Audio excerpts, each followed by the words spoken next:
Hello दोस्तों, नमस्कार, good morning. आप लोग कैसे हो? आशा करते हैं आप सब लोग अच्छे और स्वस्थ होंगे। तो हम आज आपको श्रीमद् की भगवत गीता के कुछ अंश सुनाने वाले हैं।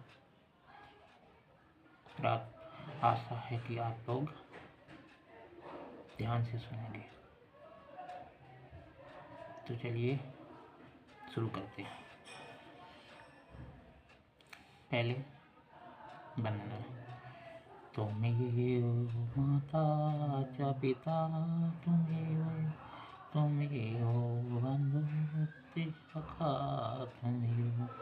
त्वमेव विद्या द्रविणं, त्वमेव सर्वं मम देव देव।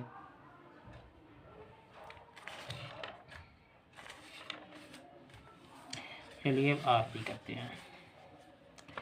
ओम जय जगदीश हरे, प्रभु जय जगदीश हरे, भक्ति जनों के संकट जड़ में दूर करे।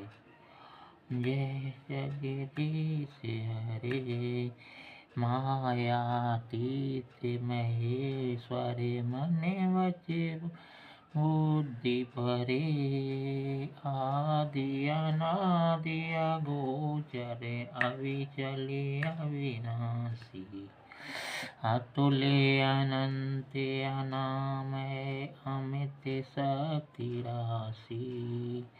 जय जगदीश हरे, प्रभु जय जगदीश हरे, अमल अकल अजय अक्षय अव्यय अविनाशी, सतचित सुख में सुंदर स्यो सताधारी।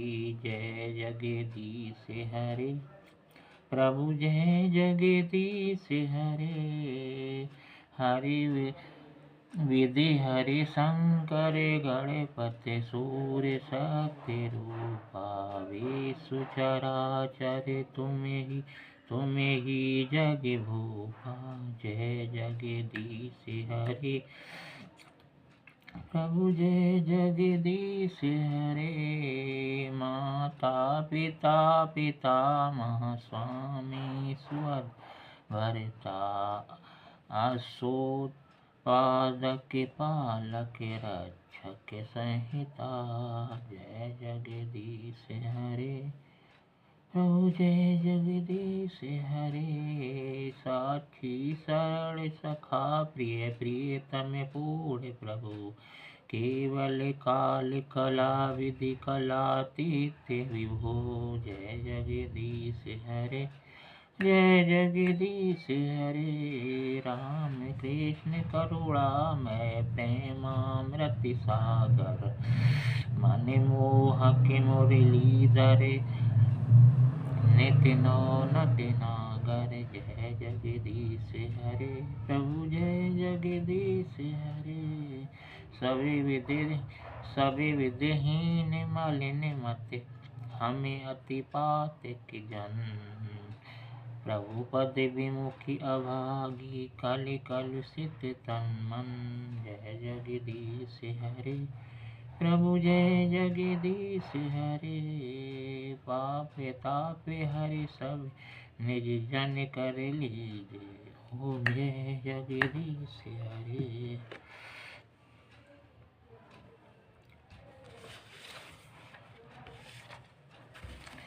श्रीमद् भागवत गीता के पहले अध्याय का महात्म्य।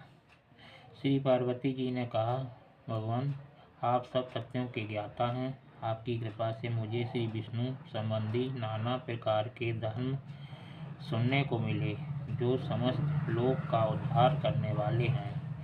देवेश, अब मैं गीता का महात्म्य सुनाना चाहती हूँ, जिसका श्रवण करने से श्री हरि में भक्ति बढ़ती है। श्री महादेव जी बोले, जिनका श्री विग्रह असली के फूल की भांति श्याम वर्ण का है, पक्षीराज गरुड़ ही जिनके वाहन हैं, जो अपनी महिमा से कभी च्युत नहीं होते, शेष नाग की शैया पर शयन करते हैं, उन भगवान महाविष्णु की हम उपासना करते हैं। एक समय की बात है, मुर दैत्य के नाशक भगवान विष्णु शेषनाग के रमणीय आसन पर सुखपूर्वक विराजमान थे। उस समय समस्त लोगों को आनंद देने वाली भगवती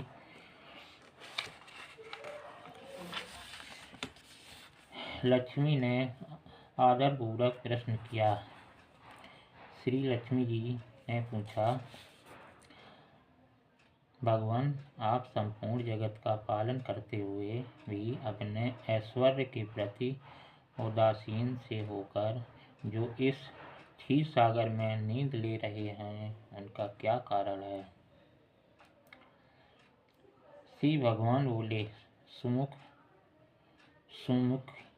मैं नींद नहीं लेता हूँ, अपितु तत्व का अनुसरण करने वाली अंतर्दृष्टि के द्वारा अपने ही महेश्वर तेज का साक्षात्कार कर रहा हूँ।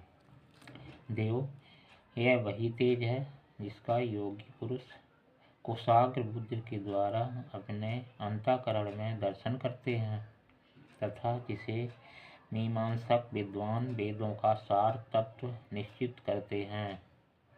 वह महेश्वर तेज एक अजर प्रकाश स्वरूप आत्मरूप रोग शोक से रहित अखंड आनंद का पुंज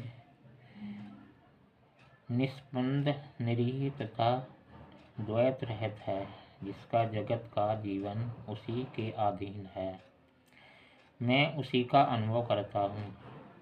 देवेश्वर, यही कारण है कि मैं तुम्हें नींद लेता सा प्रतीत हो रहा हूँ। श्री लक्ष्मी जी ने कहा, ऋषिकेश, आप ही योगी पुरुषों के ध्येय हैं। आपके अतिरिक्त भी कोई ध्यान करने योग्य तत्व है, यह जानकर मुझे बड़ा कौतूहल हो रहा है। इस चराचर जगत की सृष्टि और संहार करने वाले स्वयं आप ही हैं। आप सर्व समर्थ इस प्रकार की स्थिति में होकर भी यदि आप उस परम तत्व से भिन्न हैं तो मुझे उसका बोध कराइए। श्री भगवान बोले, प्रिय, आत्मा का स्वरूप द्वैत और अद्वैत से पृथक, भाव और अभाव से मुक्त तथा आदि और अंत से रहित है। शुद्ध ज्ञान के प्रकाश से उपलब्ध होने वाला तथा परमानंद स्वरूप होने के कारण एकमात्र सुंदर है। वही मेरा ईश्वर है, वही मेरा ईश्वरी है। आत्मा का एक ही सबके द्वारा जानने योग्य है। गीता शास्त्र में इसी का प्रतिपादन हुआ है। अमित तेजस्वी भगवान विष्णु के ये वचन सुनकर लक्ष्मी देवी जी ने शंका उपस्थित करते हुए कहा, भगवान, यदि आपका स्वरूप स्वयं परमानंदमय और मन वाणी की पहुँच के बाहर है तो गीता कैसे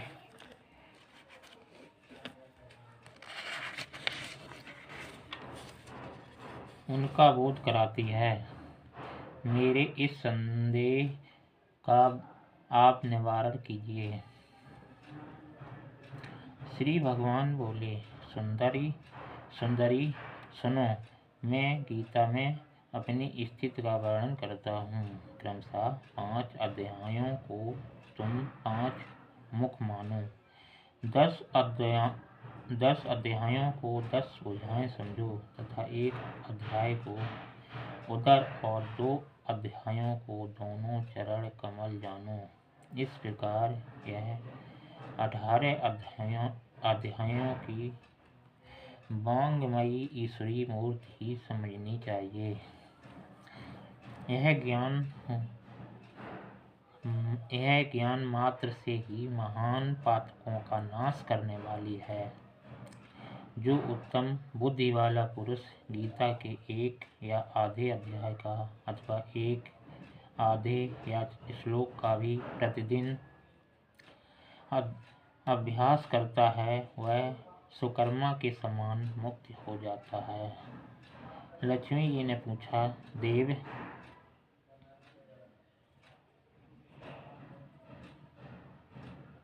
सुकर्मा कौन था, किस जाति का था और किस कारण से उसकी मुक्ति हुई?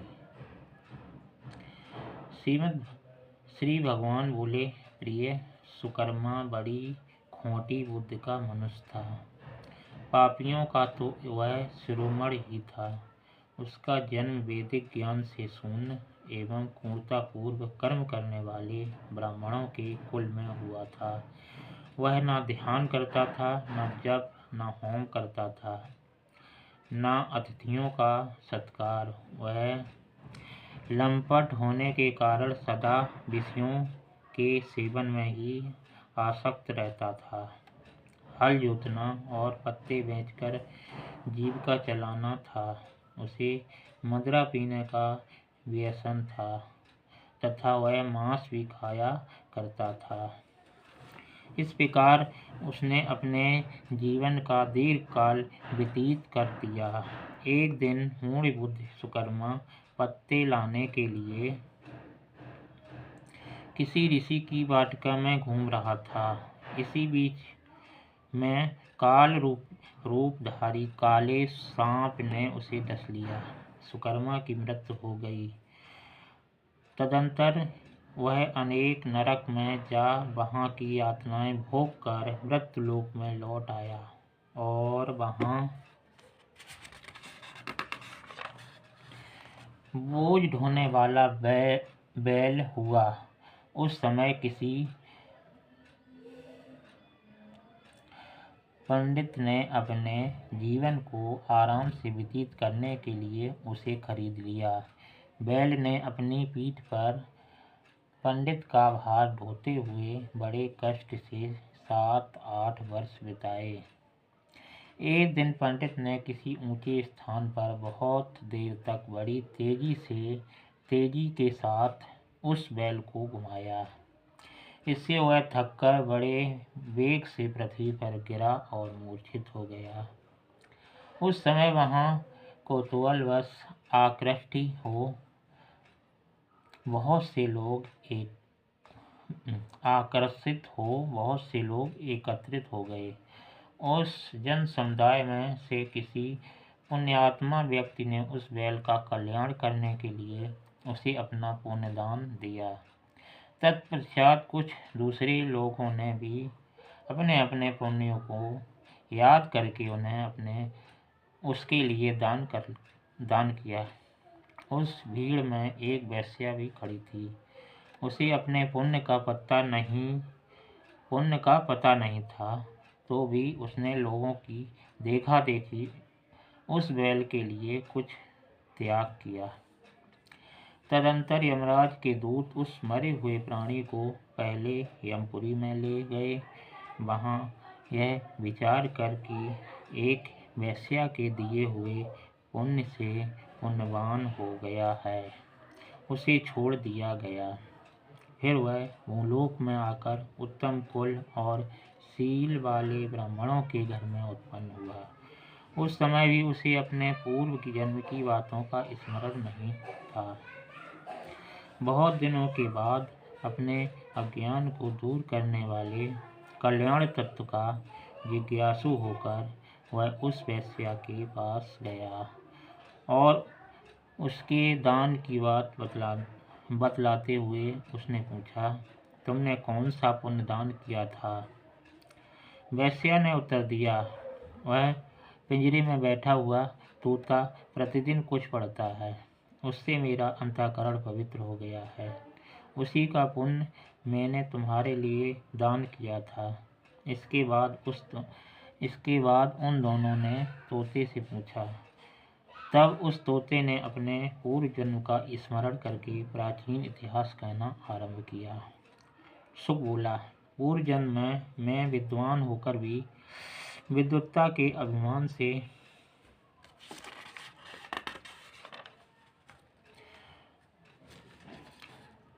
मोहित रहता था।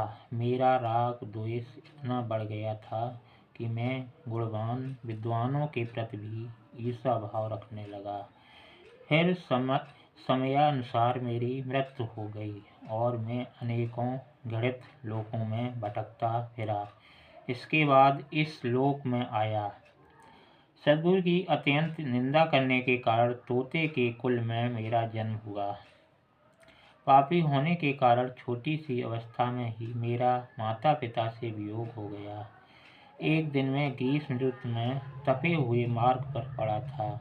वहाँ से कुछ श्रेष्ठ मुनि मुझे उठा लाए और महात्मा के आश्रम के भीतर एक पिंजरे में उन्होंने मुझे डाल दिया। वहीं मुझे पढ़ाया गया। ऋषियों के बालक बड़े आदर के साथ गीता के प्रथम अध्याय की आवृत्ति करते थे। उन्हीं से सुनकर मैं बार बार पाठ करने लगा। इसी बीच में एक चोरी करने वाले बहेलिये ने मुझे वहाँ से चुरा लिया। तत्पश्चात इस देवी ने मुझे खरीद लिया। यही मेरा वृत्तांत है, जिसे मैंने आप लोगों से बता दिया। पूर्व काल में मैंने इस प्रथम अध्याय का अभ्यास किया था, जिससे मैंने अपने पाप को दूर किया है। फिर उसी से इस वेश्या का भी अंतःकरण शुद्ध हुआ है और उसी के पुण्य से ये द्विजश्रेष्ठ सुकर्मा भी पाप मुक्त हुए हैं। इस प्रकार परस्पर वार्तालाप और गीता के प्रथम अध्याय के महात्म्य की प्रशंसा करके वे तीनों निरंतर अपने घर पर गीता का अभ्यास करने लगे। फिर ज्ञान प्राप्त करके वे मुक्त हो गए। इसलिए जो गीता के प्रथम अध्याय को पढ़ता, सुनता तथा अभ्यास करता है, उसे इस भवसागर को पार करने में कोई कठिनाई नहीं होती है। तो दोस्तों, आज के लिए इतना ही। कल फिर मिलेंगे। नमस्कार। जय श्री कृष्ण।